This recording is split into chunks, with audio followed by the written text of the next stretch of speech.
Hello. Oh, Pag, ano? pag uwi mo dito sa Pilipinas, magpakasal na tayo ha? Ha?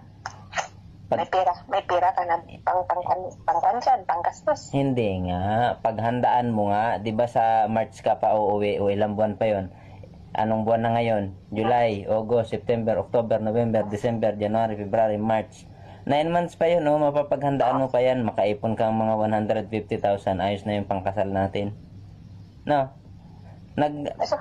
Nagtanong-tanong na ako dito kung magkano ang baboy. Meron daw ditong mga 120 kilos, mga nasa 20,000.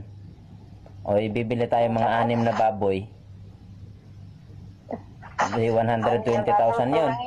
Hmm? Kulang yun. Kulang. Anim? Budget mo na yan.